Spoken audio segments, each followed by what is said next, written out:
become somebody's bandit and their heart becomes your loot. What kind of player does that make you? Hey, it's Vocalo Radio, Chicago's only urban alternative. Nudia in the afternoon here with you. The song we're coming out of, Pawn Shop, is on our Pitchfork playlist for 2024. Pitchfork is this week. If you are going, hope you have the outfits ready. Hope you have everything, your little set list of who you want to see perform. We actually have a performer here in studio with us, the artist of that song we just played, Kara Jackson. Hello. Hi. How are you? Thank you so much for stopping by Vocalo. I'm good. How are you? It's really great to be here. I love Vocalo so much. Oh my gosh, yes, we love you too. I mean, we are just getting ready for the festival. I mean, festival season is pretty crazy, right? Is it crazy time for you too? Yeah, I just got back from Europe. I was in Europe for like a month, and so I played some festivals there. And then obviously Pitchfork is coming up this week, so I'm really excited to be playing that festival because it's like my home festival. It's the festival I grew up going to, so I'm really excited. Is this your first time playing? Yes, it's my first time. Okay, because a bunch of artists like you've worked with have played and stuff in the past, right? Yeah, my collaborators on my album, all of them have played Pitchfork. So my friends Sen Morimoto and Namdi and Kaina, they've all played. So I've kind of like watched my friends over the years take the stage, and that's always such an amazing feeling. But it's also amazing to kind of finally, follow in their footsteps and take the stage myself. I'm going to be bringing some of my friends on stage with me too. So I'm excited for that. I was going to say, so you went to go support them. Yeah. So are they going to show up for you this year? Yeah, I think so. I mean, it's definitely going to be a family affair, and some of them are going to be joining me on stage too, and my parents, they're going to be there. So I feel like Pitchfork is such a familial festival for me in general. Like my family and I just go there in general. Over the years, we've always gone, and we've seen like Lauryn Hill and Erykah Badu and Jamila Woods, another local act and person I love. So it's really always a family affair. And this time it's no different. It's just, I'm on the hot seat this time. So is it a little bit more nerve-wracking? I mean, you've done festivals now like all over the world. Is it more nerve-wracking when you do something in your hometown?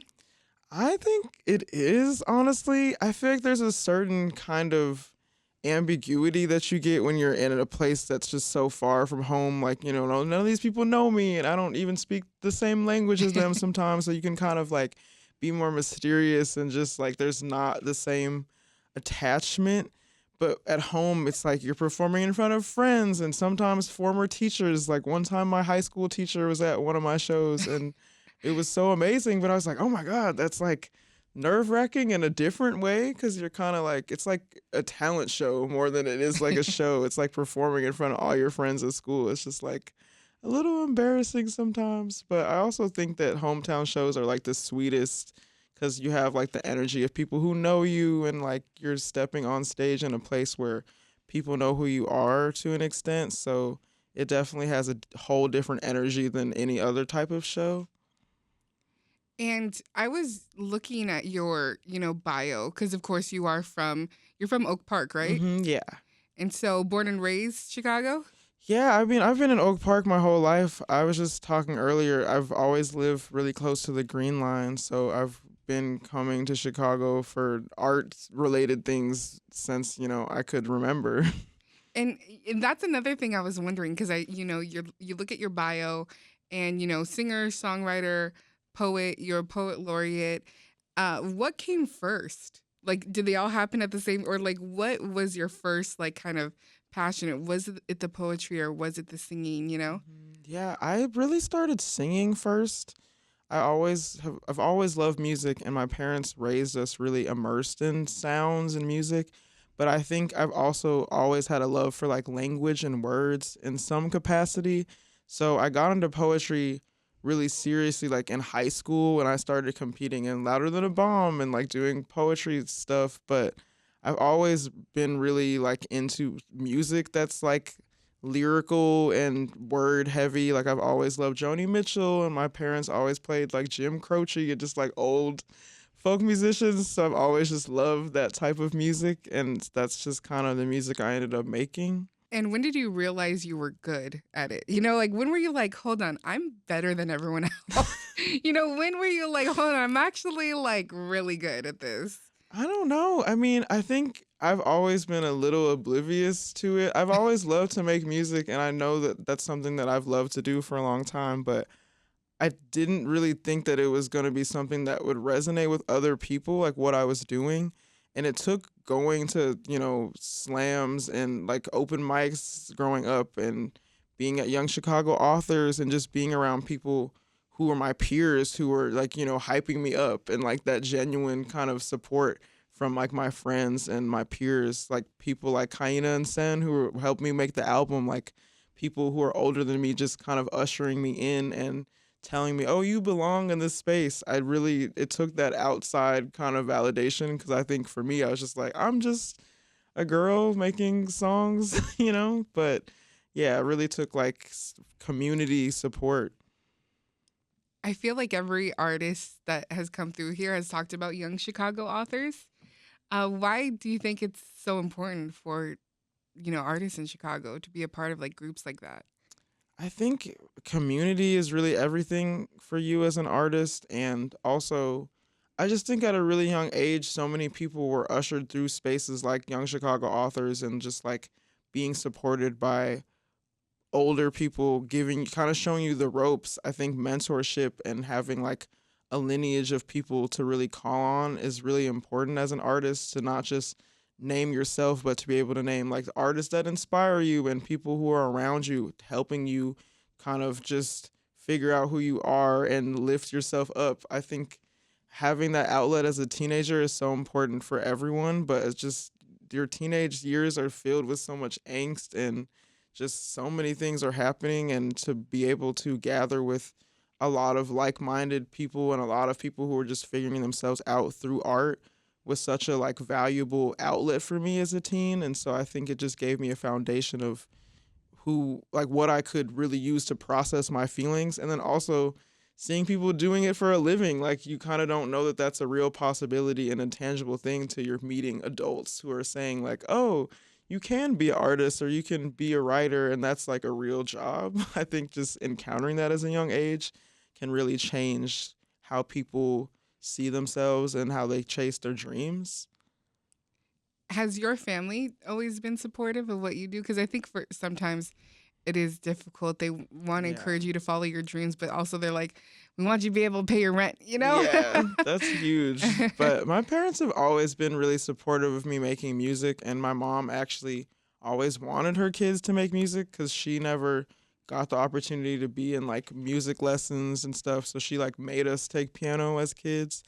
But I think that they've always, my parents are in their 60s, so they've always been really practical about things. Like I had to go to college and get a degree, and like they've always placed a big emphasis on being educated and like going to school too. So I definitely had to like pay my dues and like do all the normal things and whatever. But they've always, let me express myself through art and through music. And then now that they see everything happening, they're like, okay, yeah, I think she's got it. I think she's gonna now. be good. I was, looking over your bio, and what is this? You're like the U.S. National Youth Poet Laureate? Like, what is that? Like an award? Is that a title? Yeah, so it's a really interesting title.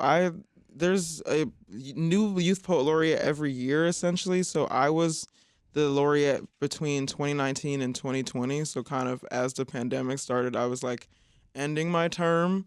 But it's a really interesting position because you're kind of chosen by like a certain panel of different poets, but the ceremony, at least for us, like every year they do it at the Library of Congress. So I had to like be in this really fancy space, and like it's really official, and you're in DC. And it was cool because Jellystone Robinson, who was the laureate right before me, is one of my best friends, and we had no idea that we were both gonna serve that role. So it kind of became a like friendly, like another family celebration. But yeah, it just really, you represent the country through your poems and through your crafts, really. And for me, it just looked like doing workshops and performing in different places and different colleges, like around the country and stuff.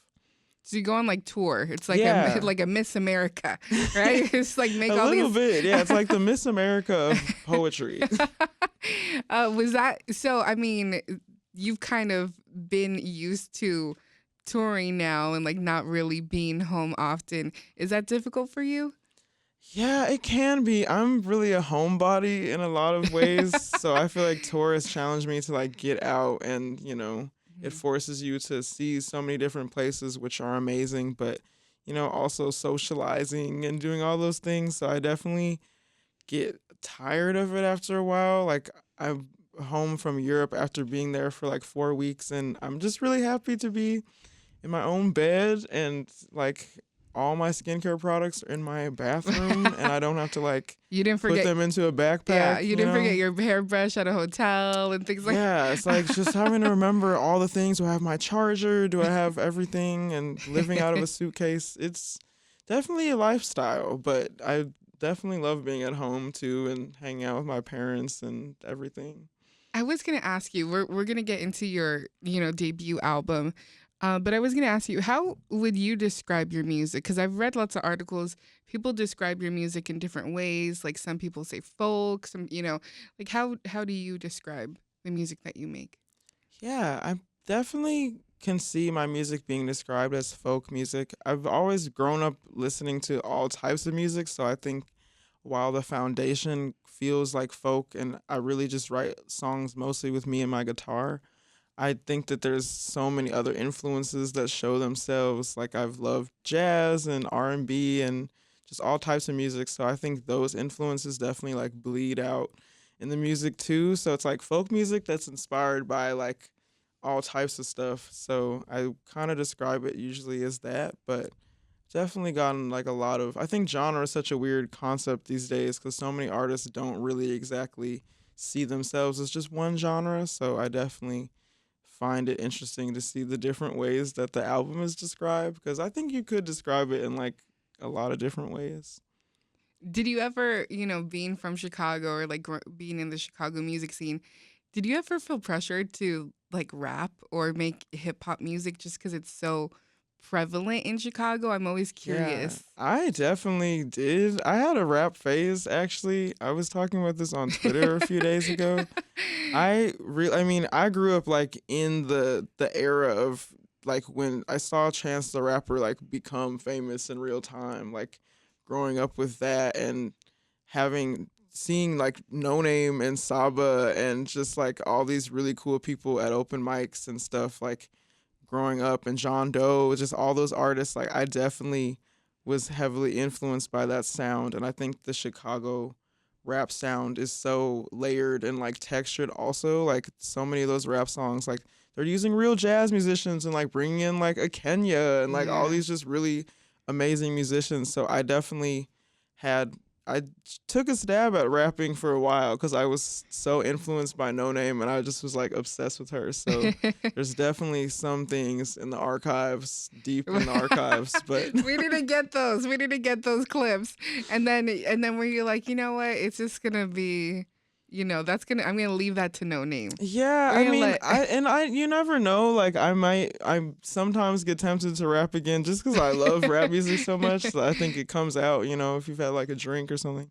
But I just think that fundamentally, I always made music with my guitar, and it just got to a point where I just knew that was kind of me at my most comfortable, and making folk music, I was a little embarrassed about it at first because it felt like so like antiquated and like, okay, like everyone is like rapping and doing their thing, and like I was kind of like shy about it. But it was another thing of my friends supporting me and just like always really taking the time to like invest in what I do, and my friends just supporting what I'm doing. So once I kind of got comfortable performing in front of them, it gave me like the confidence to just be myself musically in front of everyone.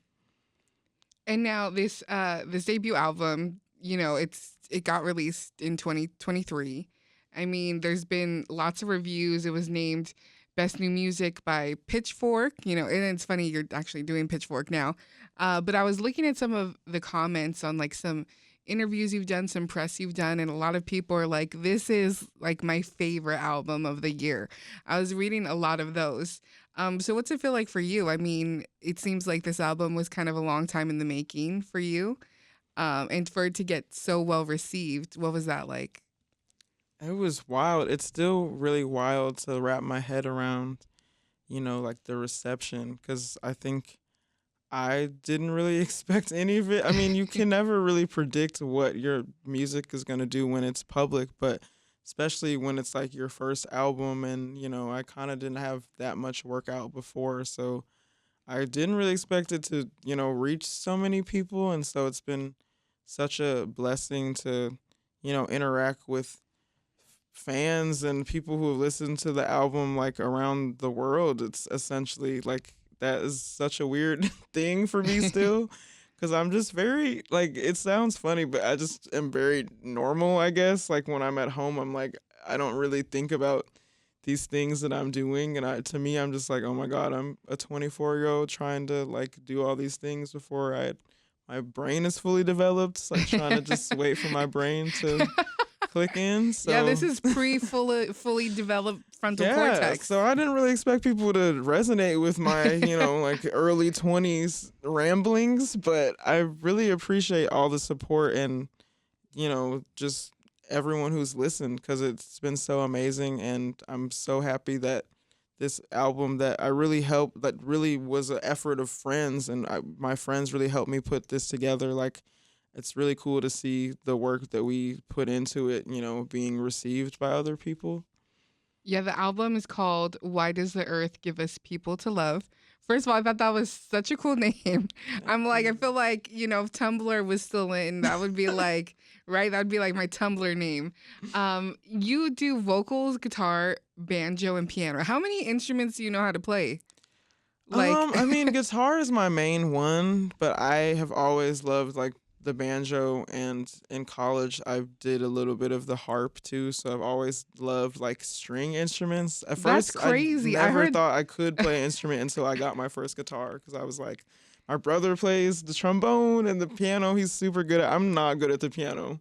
Like, I'm playing piano on the album, but like very chill stuff, like my friend Sen definitely like is the person He'll for go the off. keys. Like, yeah, but The harp is like one of the hardest instruments to learn how to play. it's so hard, but it's one of my favorite instruments. So I finally just like got into lessons at my college, and I was like just super excited. I'm trying to get back into them actually, but I just love string instruments. Like, they've always made the most sense to me out of all of them. Like, I tried to play the saxophone, failed miserably. Like, me and the piano have our own Relationship. fraught, Yeah. relationship, but I feel like strings have just always been like what does it for me. I don't really know why, but I love that. And you talked about collaborating with your friends on the album, and this album is actually dedicated to one of your friends that passed, correct? yeah. And so when you work on the album, do you make it and then you give it a title, or do you kind of have the title in mind, like when you're making the album? How's that work? Yeah, I feel like with this one, it just got to a point where I was like getting the songs together, and I think because I had the title track kind of already made before I knew that I wanted to make that the title of the album, but it just kind of made the most sense, like framing wise. Like, when I sat down with all the songs, I was like, this kind of is like, this question kind of like is the album. Like, it's like the thesis of the whole album. I'm like such an English major, I guess, but just like that question kind of felt like it set up the whole album. So it just felt kind of natural. I knew it was like really long, but I just felt like the question was like pretty poignant in terms of just like representing the whole body of work. And looking at your career and things like that, and with the release of the album, and now you're doing Pitchfork this week, like, what has been one of your highlights? I mean, I see you've like opened for Corinne Bailey Rae, like you've gone to do festivals overseas. Like, for you, what has been the thing you're like, oh my gosh, this was like, I was super stoked at this point? Oh man, I don't know. I mean, I think also like I have delayed processing sometimes, so like I don't even realize like I feel like I'm still getting over Corinne Bailey Rae and like opening for her because I've always been obsessed with her music growing up, and then my friend Maya, who the album is dedicated to, like we always would sing her music, so it just felt like such a like emotional thing for me. Like I get emotional in a private way, but like I think with a lot of my career I've just really been like, okay, like what's next? Like let's do the next thing. But I feel like opening for Corinne Bailey Rae was the first time I like paused in real time and was like really emotional about it and just like really had a whole moment. Cause I think life just goes really fast and you kind of don't realize the magnitude of things until like long after. But I feel like that was one moment where I was like, this is wild. Like I was listening to this woman when I was like 5 years old, Yeah. and now I'm like I think we're talking to all her obsessed with her. backstage. Yeah, we're obsessed with her. Yeah. And you got to meet her, right? I'm sure. Yeah, Since we got to talk like before shows, and I met her kids and like her mom. It's like so wild. Everyone was just so sweet. So it felt like, because I feel like sometimes you can meet people you like love in that way, and it's like, oh, yeah. this is don't meet your was heroes. ruined this for me. But meeting Corinne Bailey Rae has been like, that was such a beautiful experience, and she's so nice, so everyone can rest assured. Like, but yeah, it was such a wild few shows, and I think that and like playing Glastonbury a couple weeks ago are like some of my most like wild, like brain exploding moments. Now, after Pitchfork, do you get a break, or are you back on the road? I feel like I keep telling people I have a break, but to me it just means I'm not on tour for weeks at a time. But I play Pitchfork, and then basically a week later I play a festival in Ohio, Nelsonville. So I'm gonna play that festival, and then after that I'll head to Seattle and Portland. I have a couple like festival things there, and then I'm kind of done until the end of August. And then I'm done for September. I mean, I'm going to be working on music stuff, but I'm done with shows until like mid-October. So I kind of, for me, that's like a break, because last year I was touring like September, October, November. So I have September no tour dates. So I'm looking forward to that. When you come back home to Chicago, what's your first like foodie stop? Like where you're like, when I get back home, we're gonna pull up to Harold's. Like where, like for you, what's the place where you're like, yeah, I miss that spot? This is in Melrose, but my whole family is obsessed with this taco spot, Don Alfredo, and I think for me, it gets to a point, unless I'm in like LA or something, like in Europe, I always get to a point where I'm just like, I need a taco, because there's the taco drought over there is really serious. So like, I come back needing like taco asada, like stat, like before I even get off the plane, I'm like texting my parents, like, can somebody please make sure it's there when I get home? Need it like on the counter, like as soon as I'm back, with some like lime and everything. Like I feel like that's like my biggest. I think touring has taught me I can't live in a place where I can't get tacos easily, because it's just serious for me. That's an important. You know what's funny? When I moved to Chicago, I didn't know that the tacos hit like this. Yeah. Because I'm from LA, and I was like, yeah. This is I could do this. I could do this. You know. No, great. Look, if you've been born and raised in Chicago, you are spoiled. For sure. Do not go anywhere else, because you will be disappointed. Mad, yeah. I've been a lot of places that are beautiful, but it's like, where's the food at? I love that. And so you're going to be at Pitchfork. What day, what stage, so people could, clock it, make sure to check you out? I'm on Saturday, and I play at 2:30, and I'm on the green stage, so I'm really excited.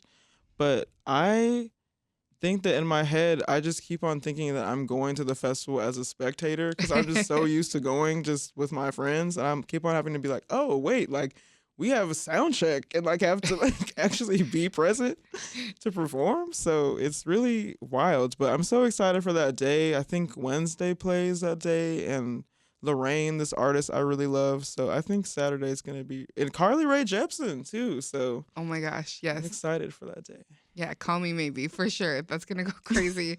Where could people find you on socials? Keep up with you. Yeah, I'm on Instagram. My @ is Kara, Kara. And I am on Twitter sometimes, but I feel like my Twitter is ridiculous. But Frida Halo. Mine is on just House Twitter. of the Dragon right now. That's just Honestly, that's really wholesome and great. And we're gonna finish off this interview with your song "No Fun." Can you tell us a little bit about this song before you play it? Yeah, so this was the first single that we put out for the album. And I think it kind of really sets up the album. It's one of the first songs that you hear on it. It's like very standard, like heartbreak, kind of trying to pull yourself out of the insecurities that come with being strung along by somebody. And then, yeah, you kind of have to just get through those feelings and rise above them and kind of accept that even if someone doesn't like you, you just have to accept that that's who you are, essentially. Thank you so much, Kara, for stopping by. Thank you for having me. And we're super excited to catch you at Pitchfork. And here is your song "No Fun" on Vocalo Radio.